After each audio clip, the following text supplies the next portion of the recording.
بسم اللہ الرحمن الرحیم. اسأل اللہ العظیم رب العرش العظیم ان یشفیک یا شافی یا کافی و آمین. السلام علیکم. میں ہوں آپ کا ہیلتھ کوچ ڈاکٹر سید فیصل جیلانی. ایک عارضہ ہے جسے انگریزی میں اوور ایکٹیو بلیڈر کہتے ہیں. اس کا اردو ترجمہ میرے خیال میں ذکاوت فعل مثانہ ہونا چاہیے. اس عارضے میں پیشاب پر قابو پانا مشکل ہو جاتا ہے. بار بار یا ایک دم سے یا نہایت شدت سے اس کی حاجت محسوس ہوتی ہے. ایسا لگتا ہے جیسے ابھی نکل جائے گا. بعض صورتوں میں غیر ارادی طور پر خطا بھی ہو جاتا ہے. دنیا میں لاکھوں لوگ اس عارضے میں مبتلا ہیں. تحقیق کے مطابق 40 سال سے اوپر کی عمر کے لوگوں میں تقریباً 16% مرد اور 33% خواتین اس کا شکار ہیں. تحقیق سے ہی یہ بات بھی سامنے آئی ہے کہ زیادہ تر لوگ مارے شرم کے اس کے بارے میں ڈاکٹر سے رجوع ہی نہیں کرتے. یہی ہمارا آج کا موضوع ہے. آج بات کریں گے کہ ذکاوت فعل مثانہ کیا ہوتا ہے یا OAB کیا ہوتا ہے، اس کی کیا وجوہات ہیں، اور وہ کون سے 6 قدرتی طریقے ہیں جن سے اس پر قابو پایا جا سکتا ہے. ذکاوت فعل مثانہ کیا ہے یا کیسے ہوتا ہے؟ یہ تو آپ جانتے ہی ہوں گے کہ انسانی جسم میں گردے خون فلٹر کرتے ہیں، یعنی چھانتے ہیں. اس چھاننے کے عمل سے جو فضلہ نکلتا ہے، مثلا یوریا اور دیگر غیر ضروری مادے وغیرہ، وہ مثانے میں چلے جاتے ہیں، جہاں یہ آہستہ آہستہ جمع ہوتے رہتے ہیں. مثانہ بھرنے سے اس کے عضلات، اس کے مسلز پھیلتے ہیں، ایکسپینڈ کرتے ہیں، جس کی وجہ سے دماغ کو پیغام ملتا ہے کہ مثانہ خالی کرنے کی ضرورت ہے. جب انسان مثانہ خالی کرنے کے لیے تیار ہوتا ہے تو دماغ سے مثانے کو سکڑنے کا، یعنی کانٹریکٹ ہونے کا پیغام ملتا ہے. ساتھ ہی مثانے کے دہانے پہ جو انسپیکٹر کہلاتا ہے، ایک گول سی جو ہوتا ہے مسل، وہ کھلتا ہے. اس کو کھلنے کا پیغام ملتا ہے.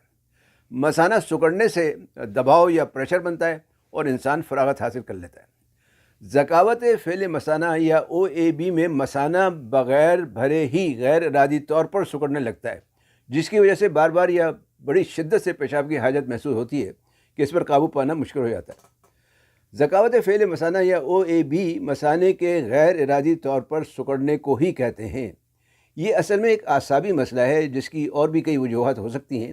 مثلاً اعصابی بیماریاں جیسے راشا، فالج یا ملٹیپل اسکلیروسس وغیرہ. بڑھتی ہوئی عمر، جیسے جیسے عمر بڑھتی ہے مسلز بھی کمزور ہونے لگتے ہیں. ہارمونز کے توازن میں خرابی، خاص طور پر ان خواتین میں جو بندش حیض کی عمر کو پہنچ چکی ہوں. موٹاپا اور قبض وغیرہ. موٹاپے یا قبض کی وجہ سے بھی مثانے پر زور پڑتا ہے، جس کی وجہ سے OAB کی شکایت ہو سکتی ہے. یہاں ایک بات واضح کرنا ضروری ہے کہ مردوں میں پروسٹیٹ گلینڈ کے بڑھنے کی وجہ سے بھی بار بار پیشاب کی حاجت ہوتی ہے.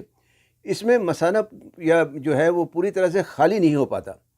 پروسٹیٹ کی شکایت اور OB یعنی OAB اوور ایکٹیو بلیڈر جو ہے، یہ دو مختلف چیزیں ہیں.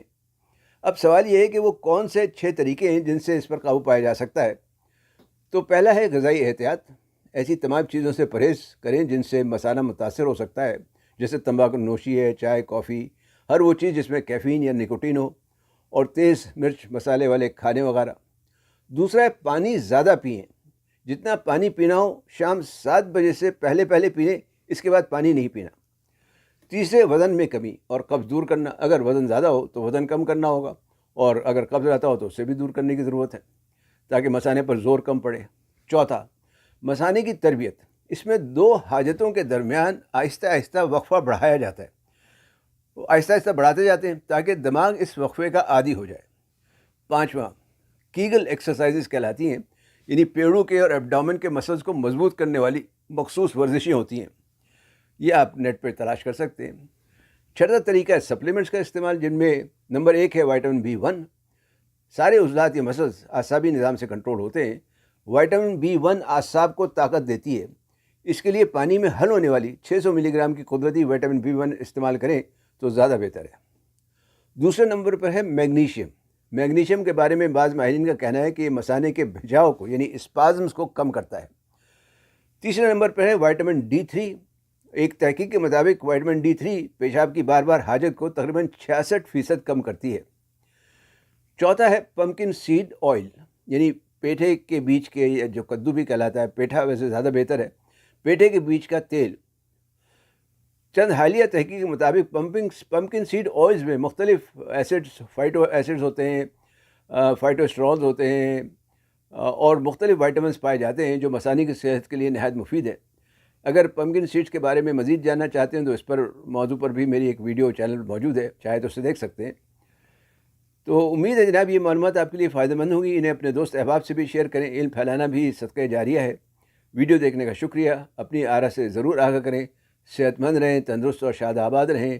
نیوٹراسیوٹیکلز اور صحت کے بارے میں مزید معلومات کے لیے چینل لائک اور سبسکرائب کر کے بیل آئیکن پر کلک کرنا نہ بھولیں۔ والسلام علیکم ورحمۃ اللہ وبرکاتہ۔